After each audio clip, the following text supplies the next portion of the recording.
Just be yourself is terrible advice. Today I'm going to talk about why just being yourself is terrible advice, primarily through the lens of authenticity. Now, you're going to want to stick around until the end because I'm going to give you a statistic that is going to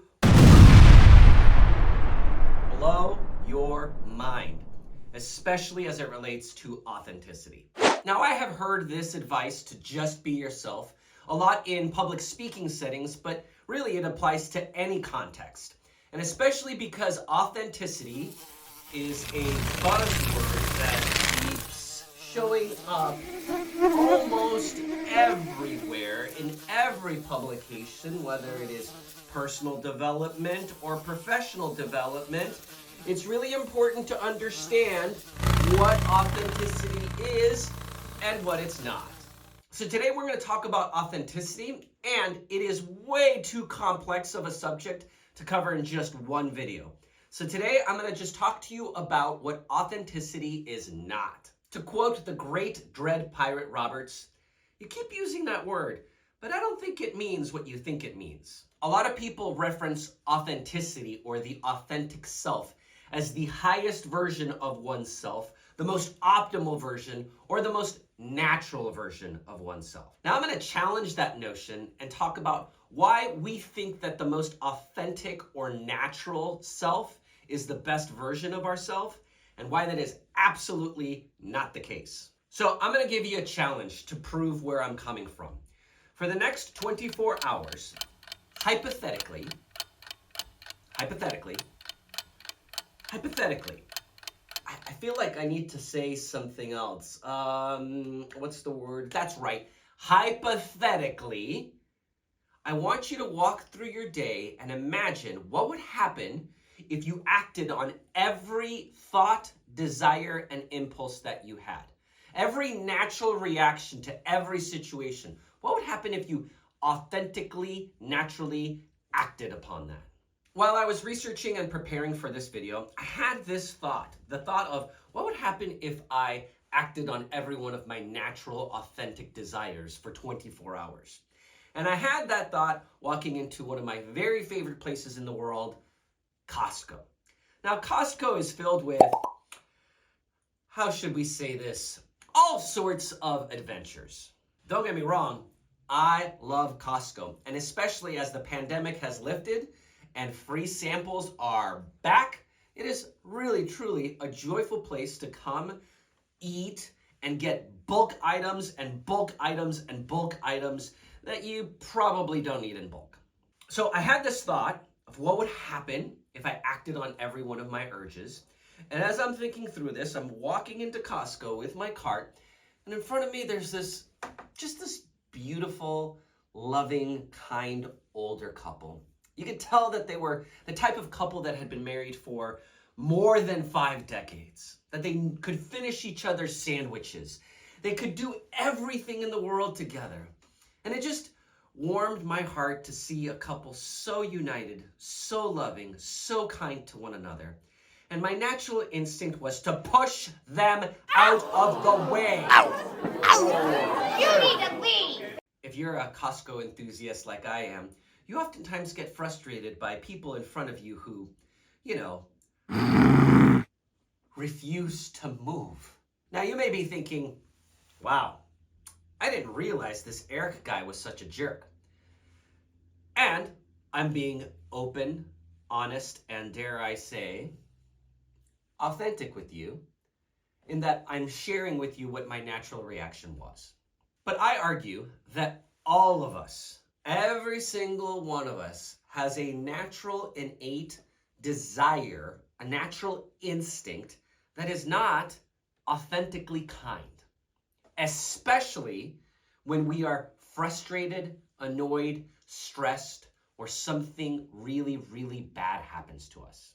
And it doesn't even have to be that bad. It can just be, oh my goodness, I am delayed 13 seconds because of this older couple in front of me at Costco. You see, most of us land either in blame or leadership. And I want to walk you through the components of each. So blamers operate from the past. They react to life and circumstances. The circumstances are bigger than the person. There is never enough. And we operate from guilt, resentment, and blame.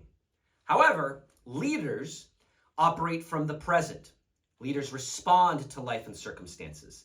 The person is bigger than the circumstances. There is always enough.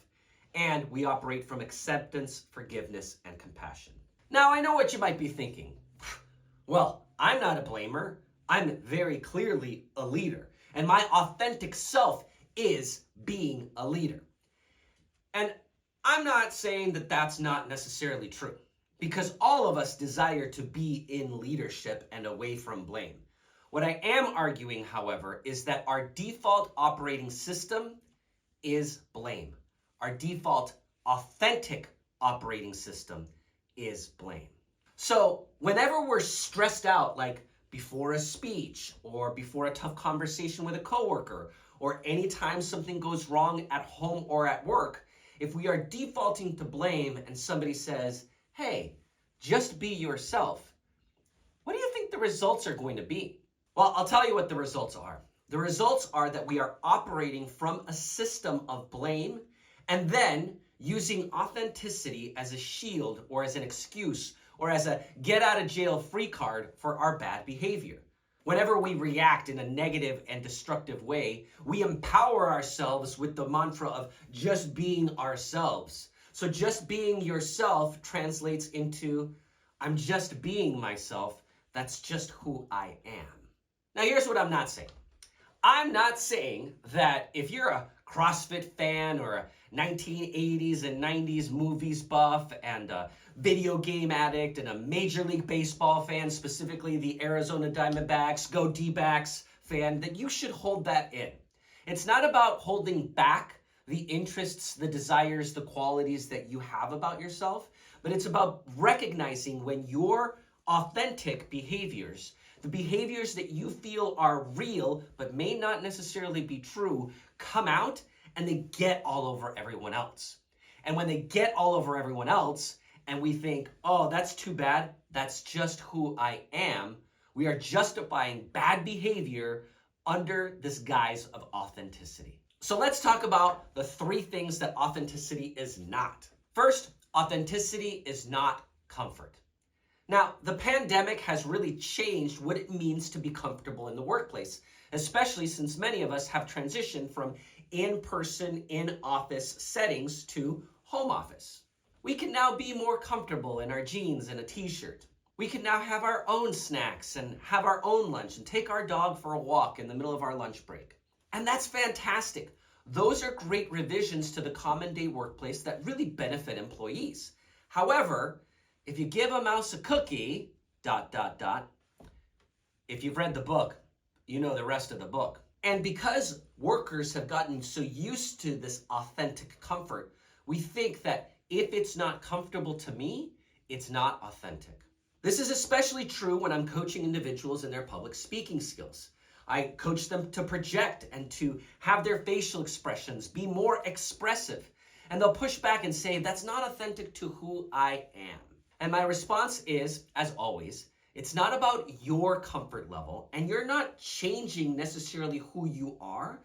You're just literally turning up the volume so that others can hear you. Here's a secret. Come in. Come in a little closer. I promise I don't have bad breath.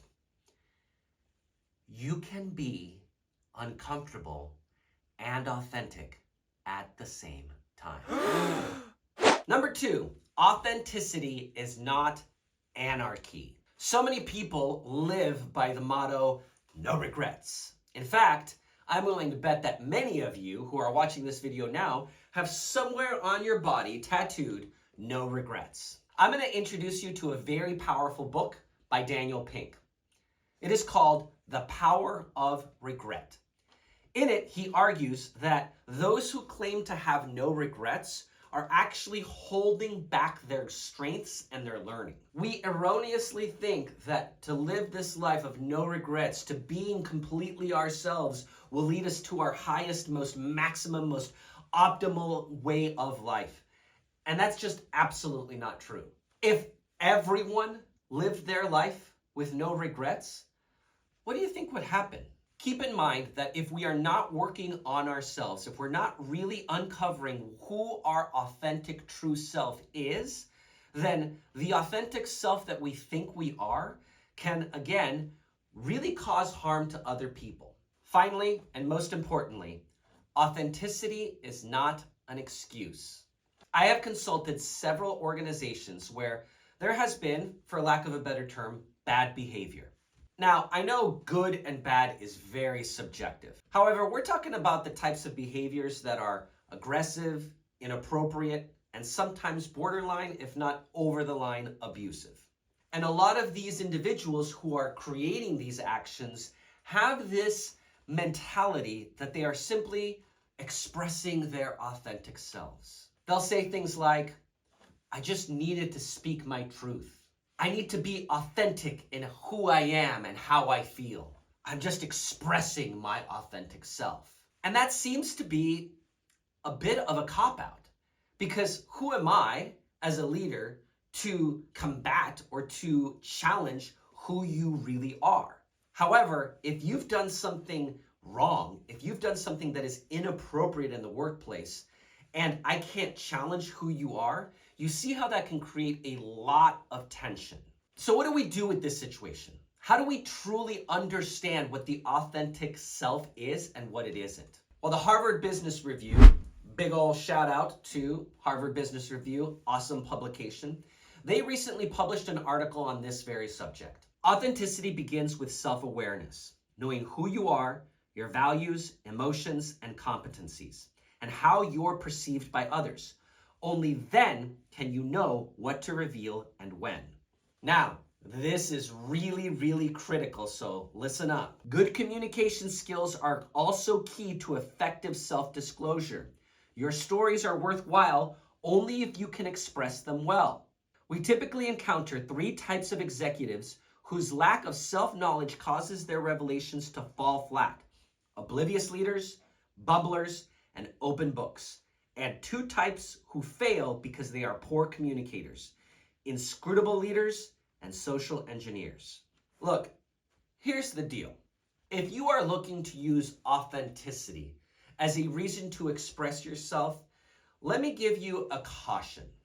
Authenticity does exist, but it exists through a lot, and I mean a lot, of hard work. Authenticity exists by going into the dark spaces of our minds and our hearts that we do not want to go. Ow. Whoa, Eric just got really deep and a little bit dark, didn't he? Yes, I did.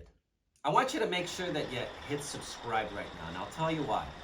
Because over the next few months, I'm going to be authentically sharing some of my journey and how I came to be who I am today. And I'll tell you that I am not the same person that I was 5 years ago. I am certainly not the same person I was 6 months ago. And to be who I am now, to be the man of confidence, power, and joy, didn't just take me saying I'm going to be authentic. It took me looking at things about myself that I didn't want to look at and getting some really, really difficult, constructive, but hard feedback thrown right in my face. Authenticity requires a great deal of very, very hard work. And even then, there's a chance you might not truly be expressing yourself authentically. Because in order to express yourself authentically, you have to know who you are. You have to have self-awareness. And here is where that exploding, mind-bending fact comes in. Forbes magazine, another shout out, published an article a few years ago that really stunned a lot of leaders. Tasha Eurich claims in her book, Insight, that 95% of people think they're self-aware, but only 10 to 15% truly are. Think about that for a second. You're likely in the 95% who think that they have awareness about themselves. But that's a great disparity, isn't it? 95% to only 10 to 15% actually know who they are. Here's what I take from that. Just being myself requires me to have an awareness that I might not actually know who my authentic self is. Therefore, I must consistently be in a journey, consistently be in training, consistently be in refinement of who I am, what my message is, and how I want to communicate that to the world. Yes, we should be authentic to ourselves, but being authentic means that you're in the work. And if you're not in the work, then I would caution you before you start saying that you're just expressing your authentic self, because the results may not be what you actually want them to be. And finally, in the spirit of authenticity, I want to call out some potential haters from this video. Some of you may have seen the reference to Princess Bride that said, "That word, I don't think it means what you think it means," and me referencing that character as the Dread Pirate Roberts. You know, it's very strange. I have been in the revenge business so long. Now that it's over, I don't know what to do with the rest of my life. Have you ever considered piracy? It'd make a wonderful Dread Pirate Roberts.